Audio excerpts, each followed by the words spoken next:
welcome back. Well, I think that you can guess today I'm going to be talking about Christmas. We're in December now, just a few days away, so I thought it would be useful to give you some English Christmas vocabulary so that you can describe a typical English Christmas. Now, of course, every family does it a little bit differently, but I'm going to tell you how we celebrate in my family so that you've got all of the vocabulary in context with examples. Now, as always, you can turn on the subtitles for this video, and if you're the kind of learner that likes to see the vocabulary all written down together, you can find that directly below this video. Okay, are you ready? Let's get started. First, let's talk about the tree. We tend to put up our tree in December at some point, usually early on because I like to make the most of it. And you can decorate your tree with baubles and also with fairy lights to make it all sparkly. Now, usually we put a star on the top of the tree. My son does that, but some families prefer an angel. Okay, next let's talk about Father Christmas. At some point during December, my son writes a letter to Father Christmas, it's very sweet, to ask for what he'd like for his presents. By the way, he is sometimes referred to as Santa Claus, but that actually tends to be a bit more American, so we call him Father Christmas in our house. Okay, then we've got the 24th, which is Christmas Eve. Now, I know for a lot of you, that's when you do your big Christmas celebration, but for us, that's still part of the build-up, really. So, if you haven't got any children, we tend to go out and have a few drinks and meet at the pub and celebrate our way into Christmas. But if you've got children, what we usually do is the children put a snack next to the fireplace for Father Christmas and for the reindeer. So in our house, Father Christmas likes a little whiskey and a chocolate biscuit, and the reindeer like to have an apple. Then children all over England quickly rush to bed and try to get to sleep as quickly as possible so that they don't see the reindeer with the sleigh.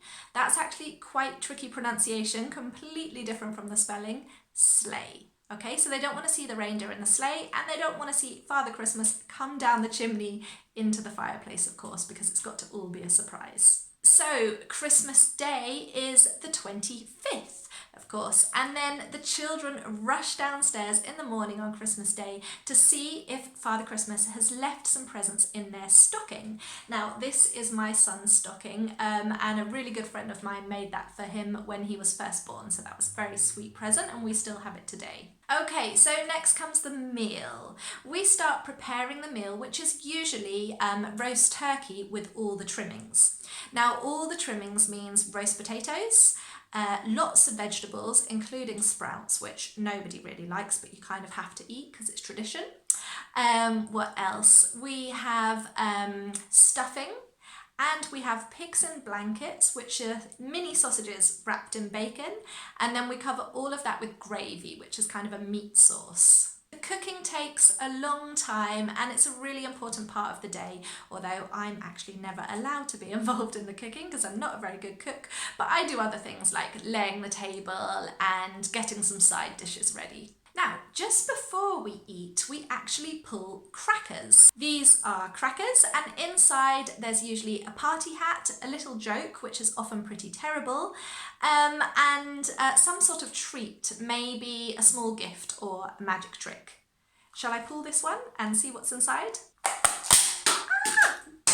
Okay, that was exciting. So I got a party hat, so we wear those for our Christmas lunch.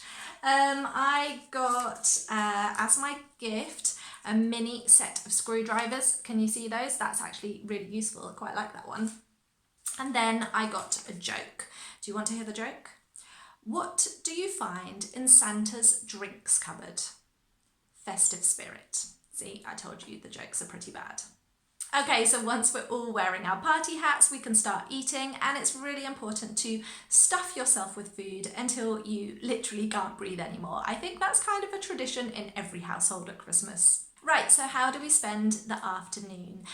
All sorts of activities, really. We often go for a walk. We live right by the beach, so we go for a walk along the sea, and it's lovely because there are lots of families about. There's a really nice atmosphere. Everybody says Merry Christmas to each other.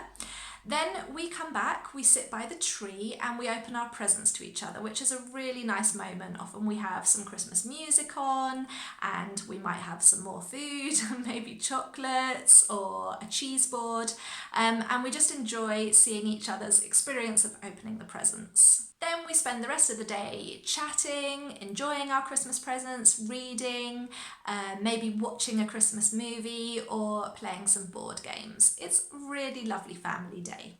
And finally, we've got the 26th, which is called Boxing Day. Now, don't ask me why it's called Boxing Day. I don't know. There are lots of theories, but nobody can be completely sure which is the correct one. We might go for another walk, and sometimes we cook another big meal like fish or something, but sometimes we're just eating leftovers, like turkey sandwiches usually. And then that's it. The celebrations are over, and it's time to start tidying up the house and thinking about your diet for January. So I would love to know which of this English Christmas vocabulary or the traditions were new for you that you hadn't heard of before. Let me know in the comments below, or tell me about your Christmas if you celebrate. Thank you so much for joining me today. I really enjoyed telling you about my Christmas experience, and make sure that you check out some of the other videos on this channel, and I will see you next year.